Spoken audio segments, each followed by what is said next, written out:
Used for centuries by countless clerks, the humble account book hides a surprising secret. The Springback Ledger, as it is called in the trade, is a bookbinder's tour de force. Enter Master Bookbinder Peter Goodwin, who is well up to the challenge.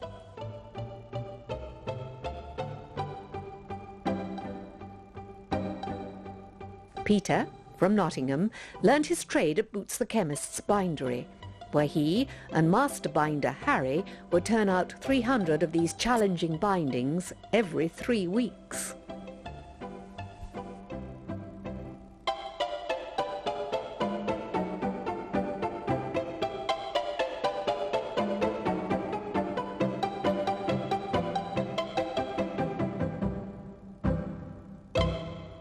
Well, in this tape we're going to do the basics of a Springback ledger. And in this year of 2004 there is not a great deal of demand for this type of work, but it's still nice to know how these are made, so that should the occasion arise, at least the binder knows what he's doing and what's needed. And we hope that eventually it will end up something like this. This one's got a lock to it, rather a flash affair, but opens up. And the idea of a Springback ledger is that these are stationary books, that is, books that are written in. Consequently, they need to lay flat for the purpose of writing with one's pen. With letterpress books, having got them backed, there's a certain amount of dip in the spine area which doesn't allow access right to the edge of the page. So the first thing we're going to do is to make the end papers for this ledger, and this is a sewn on end paper as opposed to just the stuck on type. It's made with a cloth joint and it's sewn onto the tapes. And these comprise of 2 folios of cartridge, or if you can get a paper to match the actual body of the book, that's even better.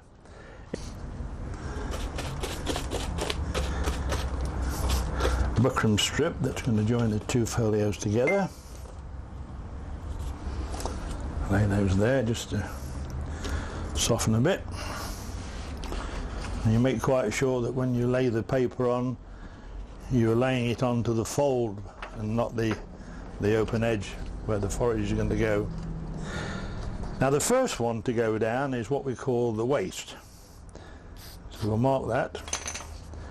And this goes up to the halfway mark of our strip of cloth or buckram. Halfway. Then we turn it round and we apply the second folio, which is going to be about, in old technology, about 1/8 of an inch. What it comes to in millimetres these days, I'm bloody if I know. Yes, all of 3 mil. And then, having rubbed it down when you can find a folder, you then fold it back so that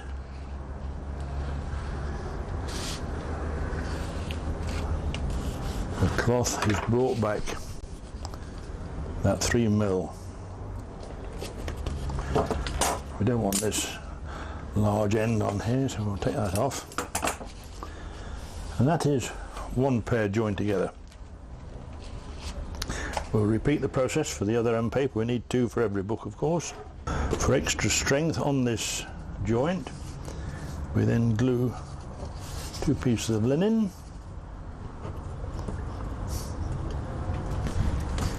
Keep the fingers clean if we can. And now we lay our end paper, this is the outside part, to the waist, up to about 10 mil from the end there, and this is drawn over so it covers up to the second folio there. This will be tipped onto the book once the book is sewn. And there we are. That's our pair of end papers. Now when they've dried off a little bit, they'll be ready to be sewn onto the rest of the book. Today we're going to do some sewing on a stationery book which differs slightly from letterpress. Now, for the uninitiated, the trade has two styles of binding, two main styles of binding.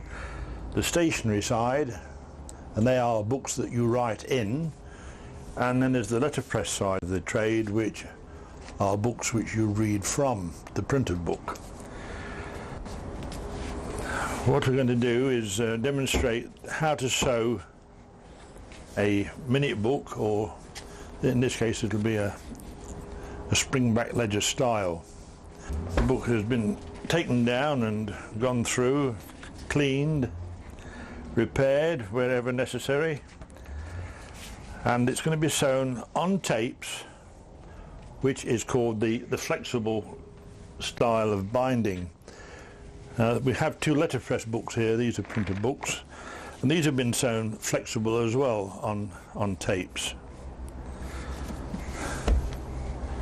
I managed to salvage the original tape. This is a very hard wearing material. I think what they must have done at the time, this is about the 1920s, they used a sort of a very lightweight upholsterer's tape, for they are in that position there. And so I'm going to use the old holes and the old tapes so that we've got as much of the original material as possible. A needle. It's in a haystack, and I haven't got one with a big enough eye, have I? Oh, stone the crows. Now I always find that I always sew from the back of the book coming forward, and this is very handy because you can keep an eye on the numbering. So when we come to find the centre of the section, what we shall do is we shall leave sufficient amount of cord off the end of the needle here, leave a sufficient amount of cord available so that we can then back sew and sew the end paper on once the book is together. So we go in here at the kettle stitch, and using the old holes, so we don't make too many holes in the back and create perforations,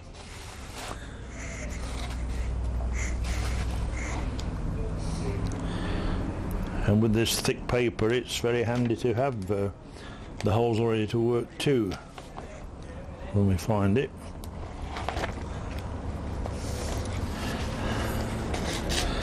I find that working with a fairly rigid tape, I don't need to use a frame to sew on.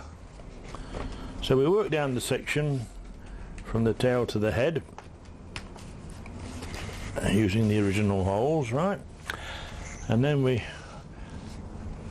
want to leave enough cord initially to sew on the end paper, remembering that we've got to back sew around the tapes for the end paper, so we should need a little bit more than the actual length of the book, so that should cover that. And then that's tucked away out of the way. Then we introduce the tapes, which we've salvaged from the original binding, and that's sort of just folded back there to in letter L shaped, placed in position, and then we very carefully draw the cords through, which then anchors the tape in position.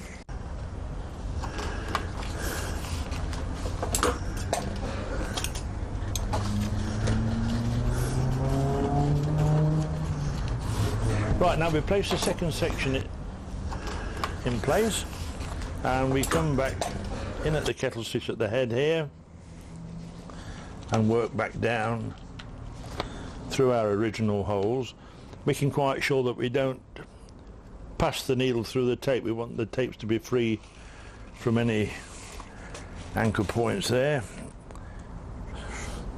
And then the needle is then taken behind the loop of the thread below, so we've got a continuous sort of chain stitch action which helps to support the book.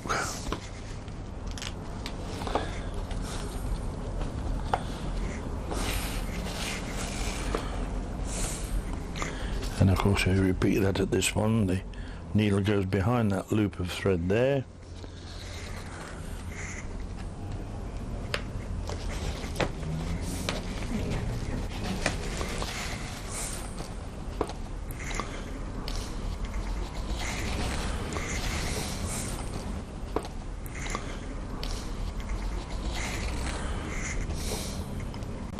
One of the things to watch when you're sewing, if you're traversing the section this way with your needle, you always pull the cord the way you've sewn so that you don't rip any of the pages. If you've come this way, you don't want to pull the cord that way because you're going to rip. And then out again at the kettle stitch at the end here, and then the first section and the second section are tied together with a normal knot, and that'll secure that kettle stitch there. Now we've got the first two sections sewn. In this book there are 21 sections, so we're looking at perhaps an hour for the sewing.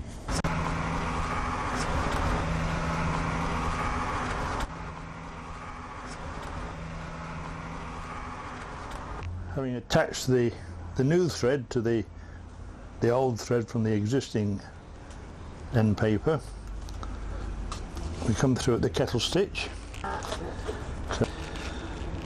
And for the end papers, our sewing goes in and around the tape, and then we back stitch it so that there's a continuous line of thread all the way down the joint between the kettle stitches, so you don't get the gap where the tapes are laying.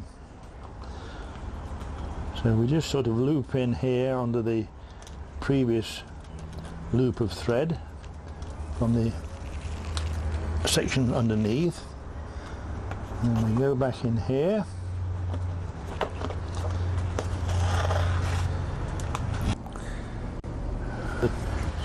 Take the slack out there.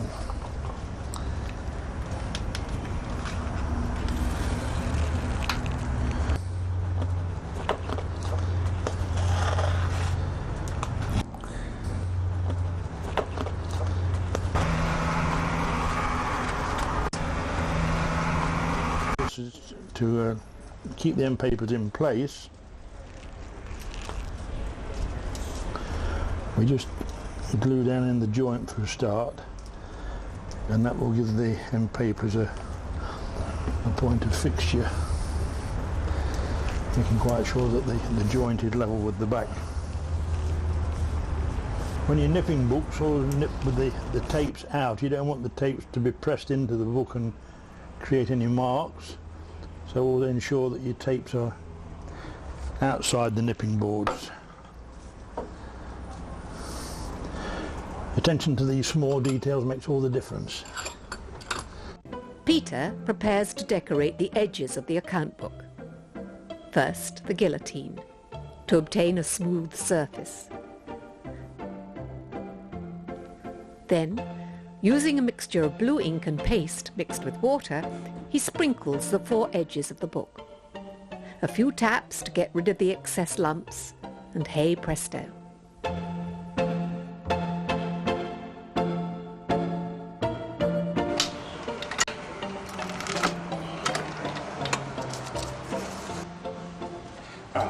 Now then, that's a tip. When you come to do the ends, if you're working right-handed as I am, put the backs to the right hand.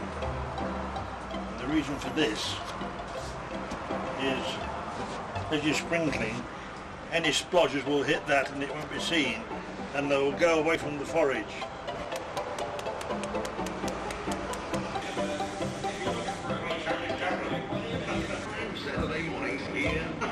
A rounded book allows itself to be opened by flicking the thumb across the pages. The first thing is that any swell that might be in the back of the book due to the amount of thread that's lying there, the very fact of rounding the book will spread this swell and even it out. So the act of rounding is to hit the top few sections, and at this same time the thumb of the left hand is pressing into the forage, and when the hammer strikes the section from the back, this pulling action will pull the book into the round.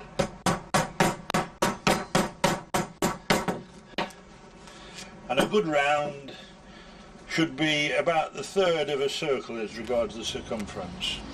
That should be sufficient.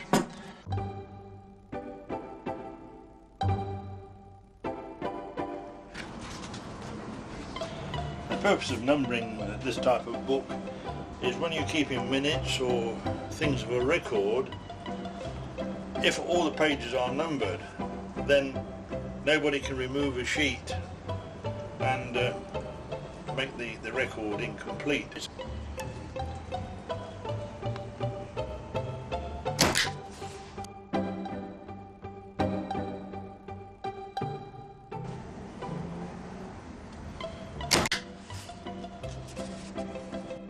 The right number there. You've got to do it in sequence, you can't just flit around willy-nilly.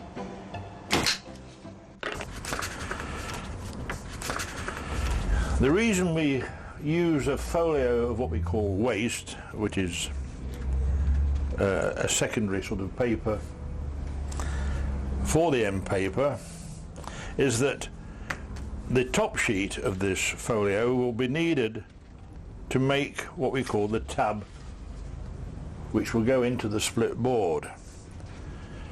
And it's done in such a way that we shall put a stiffener of thin card along the back here, which has a feathered edge to it. This will be glued and folded back and to form the tab, and these tapes will also be incorporated in this. That will then go into the split board. I'm gluing two pieces of the manila card together to give me a little bit more body for the tab that I'm going to make.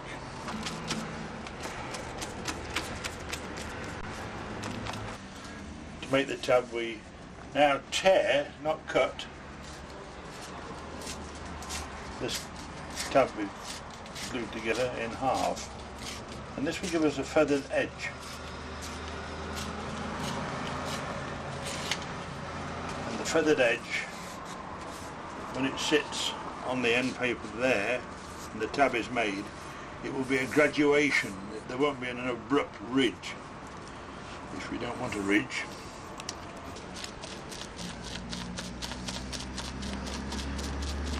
The tab is now placed on about 5 millimeters from the actual joint. There's a gap there. Get rid of our sewing tapes by incorporating these into the tab, and they'll help to form the hinge. They're also glued at this stage.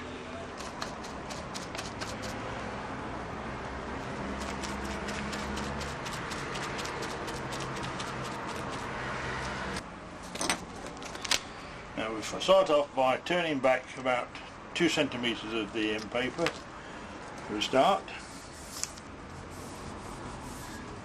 and then from this leading edge here about halfway the remaining part, which is about there, and then finally level with our stiffening on the spine there. Put it down, make quite sure it's all nicely flat, and that the tapes are nicely trapped in. Voila! The next stage is now to cover our spine with a material, either some people use leather tabs. I'm going to use some buckram for this, it's just as strong. And over the period that the book we hope is going to exist, buckram will be longer lasting than leather tends to perish after the first 100 years.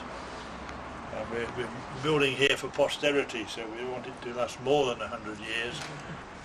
Depending upon the layout of the sewing tapes, the spaces between them vary. You can see there's a difference there between that and that. And so I shall number the spaces for the purpose of illustration. And using our bit of buckram that we've got, first of all, we'll cut the length, which will go around the book, which is 15 centimetres or 6 inches, as the case may be.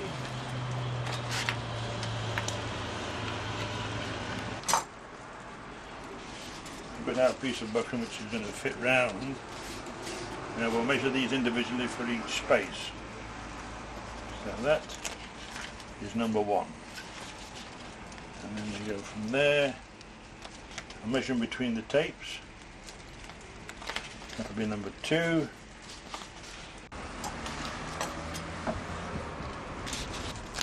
That's number 3. And number 4 will just about do it. Yes, it's going to be a tight squeeze, but still, I think we can get away with that. So I'll cut these up, that's number 4. Now trim these to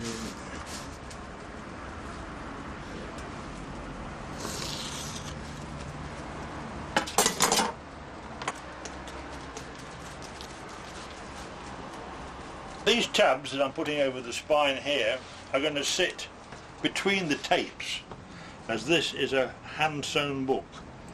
Hand sewing is immensely strong, so the rest of the support is coming from these buckram tabs. But in the case of a commercial place where the books are sewn by machine, machine sewing has weaknesses in its linkage. And so the tapes will be these tabs will be placed over the tapes for machine sewing. So this is laid on just short of the edge of the tab, and it's drawn over tight.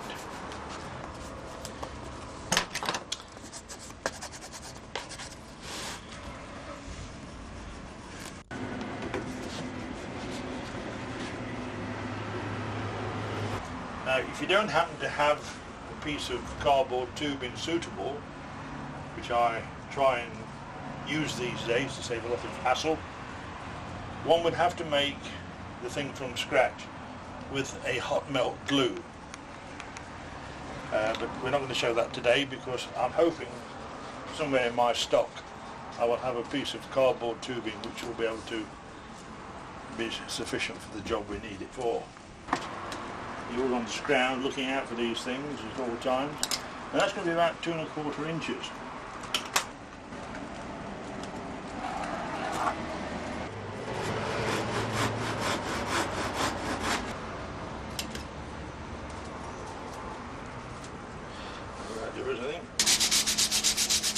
With it being a pre-made tube, there's a tendency for it to perhaps delaminate, and of course in the course of being used the constant springing will perhaps break it all down.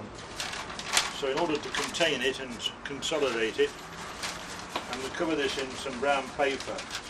We shall glue this paper and allow it to stretch to its maximum, and when it goes onto our cardboard tube, when it dries it will shrink slightly and create more tension.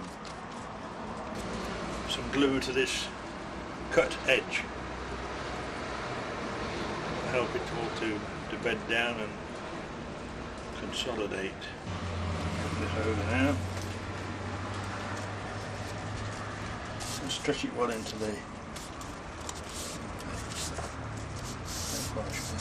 sitting down nicely.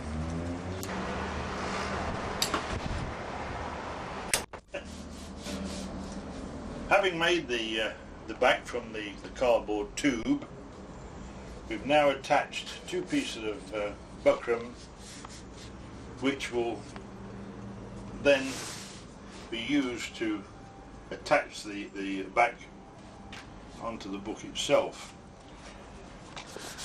Before we can attach our back to the book, we have to prepare the tab. If you remember, we covered the back with these buckram tabs which lay between the sewing tapes. So first of all, we've got to pare a shade off the end here, and this is done by keeping the knife as flat as possible so that we have a very shallow chamfer there. You've got to remember that when we put our split board on here, it's got a grip round there, so we don't want a thick ridge. So this is pared off at the other end, flat again. We go straight in there, and that creates a tab there which will go into the split board. There's nothing much overhanging here, but just check it and trim off anything that might be overhanging. Now I can see here from just looking here that there's a crease in the paper, so I just want to open this up and have a look where the problem is. Oh yes, there's a bit of a crease there, it's not laying flat as it should do. It's been damaged up some time. I've measured with my ruler a mark there, which in this case is 7.5/8 of inches. I don't know what that's in millimetres, 195 or thereabouts. And this is a guide on both sides, so that when we come to attach our back, it will give us an idea if the back is lined up equidistant. We want it to be exactly the same back and front. And this piece of cloth that I've attached to the back will be lying only on the middle tab here, and then this will get trapped inside the split board, which we'll see in a minute. So the next thing to do, this by the way has been washed with methylated spirits, which has broken down the waterproof aspect of the buckram, which will allow the glue to stick better.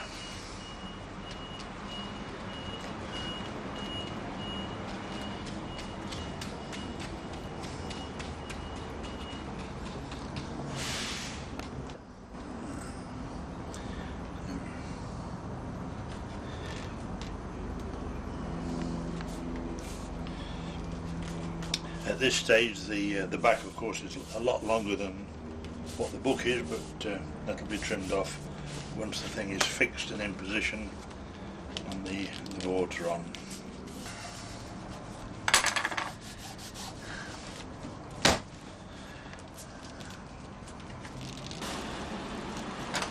In cases of this type of work with a Springback ledger, we use the split board as a means of strength in the binding, very similar to what is known as a library style. That's also used, which gives what's called the French joint.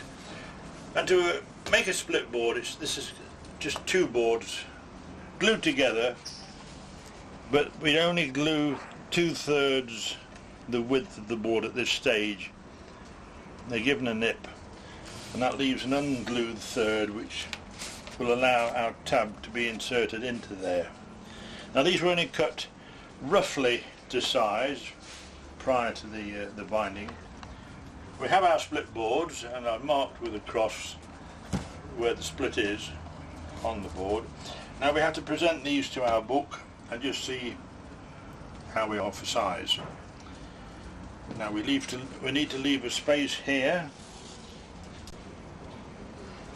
which will allow the board to flex without binding on this hard back. So we'll turn it over, and we've got the square, which is rather too big, so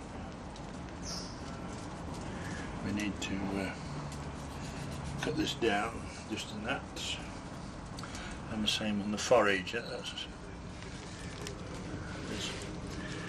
We don't need too big a square, so we'll take these now over to the guillotine, which is festooned with handbags from persons unknown. Place this piece of wasteboard on top so that the clamp doesn't mark our board.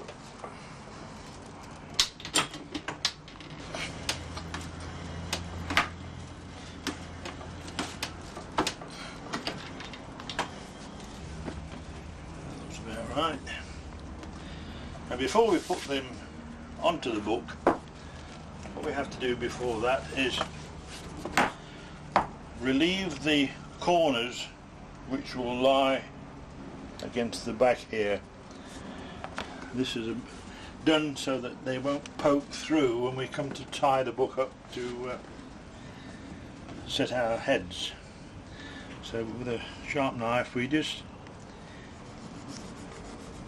take away that sharp corner and chamfer it off like that. Not too much, just enough to relieve it so it doesn't poke through the material. We keep the top side of the board straight while we do this. The inside will get creased a little bit, but that can't be helped. And taking this middle tab, we'll present that so that the tab goes into our split, and then the board will sit there once it's glued, and voila! Now we're going to glue the whole of our remaining split here, the base of the split, so that there's no gaps. In goes the board around our tab, and then we turn it over and we just check that the square is equal and the board is in the right position. We don't want it to go on crooked. And we check that this one is also in the correct position.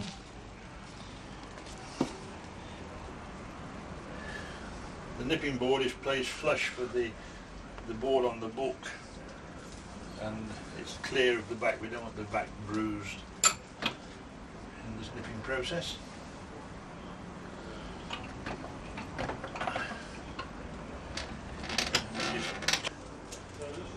That's the action we have now. When the board is open, the springback moves away from the back of the book. That's the action.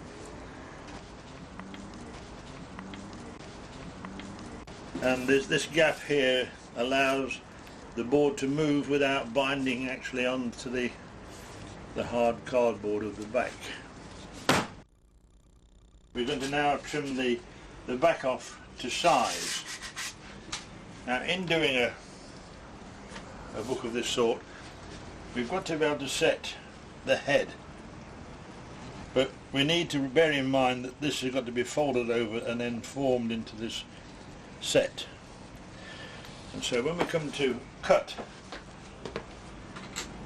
the cardboard, and if the cardboard is too thick for our shears, which we don't want to sprain the shears in trying to cut this, we might have to do it with the saw.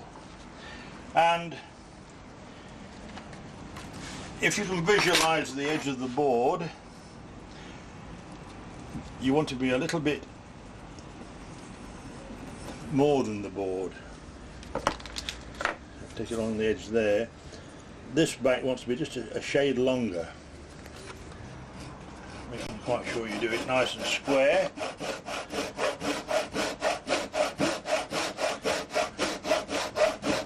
Creating any burrs on this, because once we get round to doing the setting, all that will be taken care of. What we need to do now is just cut the corners of the back off here, as we don't want too much material actually lying in the joint here. So those are just trimmed off.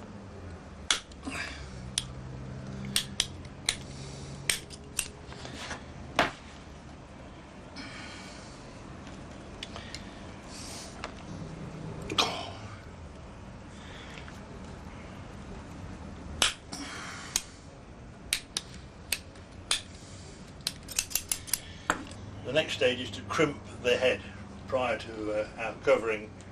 And this is done by pushing the book well into the back so that the book is supporting the cardboard roll. Right? And with our hammer, the pick end of the hammer, we then very carefully break the cardboard as evenly as possible against the book. That'll make it all nice and soft, and then with the ball of the hammer we finish off. That'll soften up the cardboard quite nicely. Buckram. It's a heavy duty binding cloth, very close weave, it's good quality, hard wearing, waterproof, and comes in quite a good range of colours, so one can offer the customer quite a choice in what colour he has his book bound in. Just place our book in position to see if we've got enough turn in around the edges. Oh yes, we've got more than enough. Now the craftsman, the expert, could at this stage glue the whole of the cloth out in one go, get it onto the book, turn it in, set the heads and have it all tied up in a matter of a couple of minutes before the glue has time to dry. But for the amateur this might be a little bit ambitious, and so I'll do it in easy stages. Just going to drop of warm water here. Dab some warm water over the ends of our spine here, making sure we don't get it onto the book and soak the book. That's not needed. This is just to make it all very soft and pliable at this stage. We're going to apply some paste.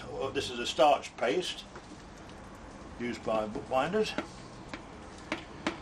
The idea of this is that this is now rubbed well into our head area, down into the grain of the board as well, and so when the cardboard dries out with this paste it'll be a starching effect and go back to a stiff and set head. I'm just making a rough mark on where it's going to sit,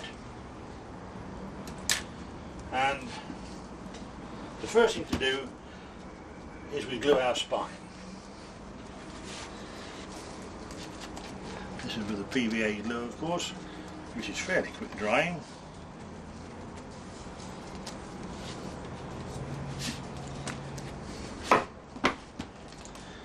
Make sure that the whole of the book is done. And also we can run a bit of glue where this middle part of the tab is, into that groove there.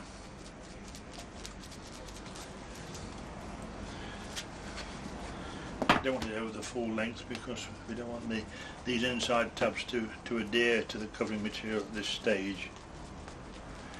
And we place this in position to our marks, and we can glue the top part of the board, and we pull it over and smooth the cloth forward to the forage. Now we run the thumb down the groove just to give it an indication where it is, and then break the cloth over the edge of the board, and then very quickly we turn the book over and we repeat gluing our board on this side. They've got time to play with it without flapping around thinking it's going to go dry before they get finished. So we break our cloth around the edge of the board again, making sure it's well down, and then quick nip. And for this purpose we need a piece of sash cord,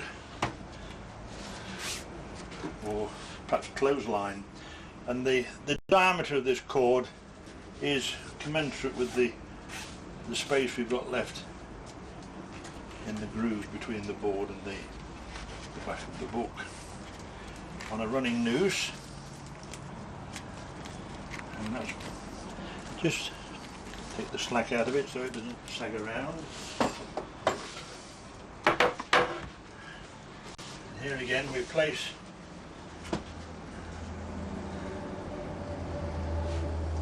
the cord sits on the edge of the board, and the same on the top. And by pressing this in, it will stretch the cloth over the back nice and tight.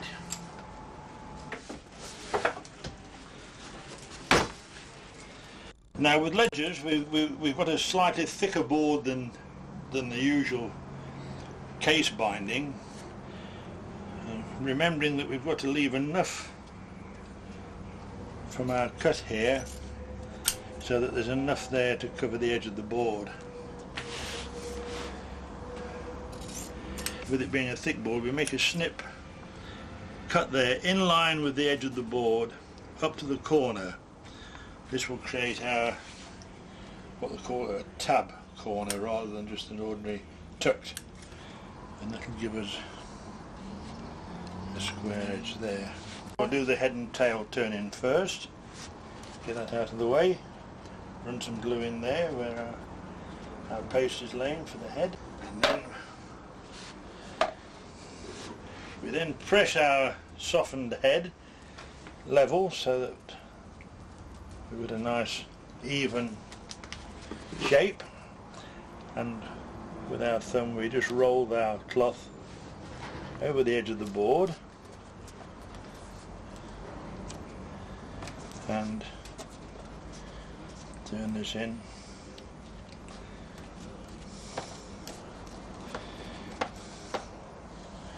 Have a piece of cloth on handy to wipe away any surplus glue that you might have. And our folder, the rest of the book on the left hand here, with our folder we then ease the cloth well down into the spine area.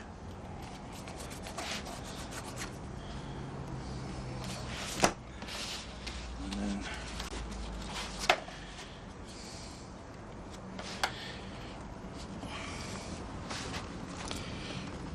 pull it well over.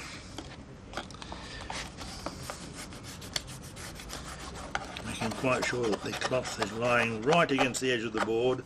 We don't want any pockets or any loose gaps there. And then this cut tab that we did, that is pressed over along the edge of the forage. With our shears we just snip off the surplus, and therefore we have a tab of cloth covering the corner of the board. Just support the cloth underneath with the fingers while you're doing this. Make quite sure the corners are nice and tight, our tabs are well down. We break the cloth over the edge of the board and then pull it down nice and tight, rolling the thumbs over the edge. And then with our folder we just square everything off so that it's nice and even, and we've got a nice square corner there, well covered. We get a piece of thinner string than our sash cord, also with a running noose. And this is placed over our joint area.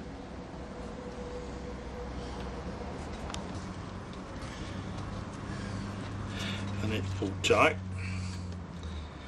And now you can see why we had to relieve those boards on the corner there, because with the pressure of this cord pulling in tight, if there'd been a sharp corner there, it would have tended to perhaps burst through and spoil the whole effect.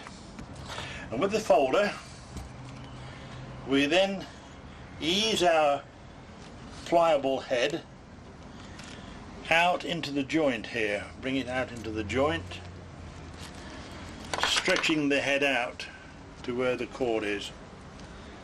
And then with our hammer, we gradually tap this over evenly so that it creases evenly.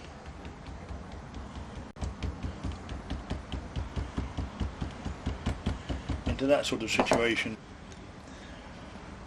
The bone folder is a piece of flat bone, usually taken from the either a rib of a beast or the shin bone. That's about the largest bone that they have, and they cut, and you get the flattest part of the bone, which is used in the stationery trade for folding paper. We then place our book on the bench, and with the heel of the shear, this then is struck against the head, and this cap just covers any gap. Just lick the edge of the folder, give it a bit of lubrication, and then you can press the head into a nice smooth shape. We will now leave this for 24 hours for the paste to dry out and harden before we remove the supporting cord there.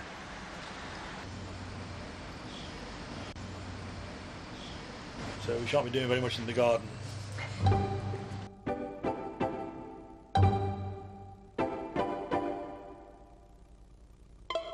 There you are.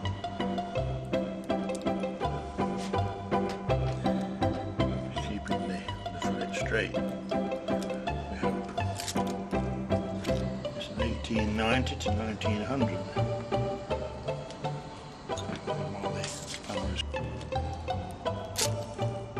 In a round, we would sort of follow the impression round as well.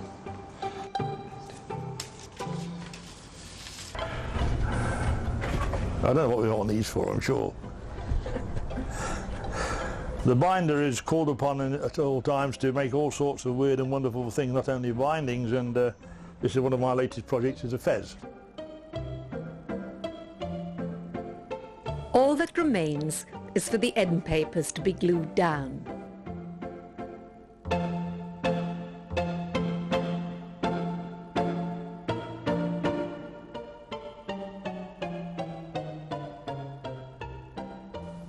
A final pressing and the Springback ledger is good for another 200 years.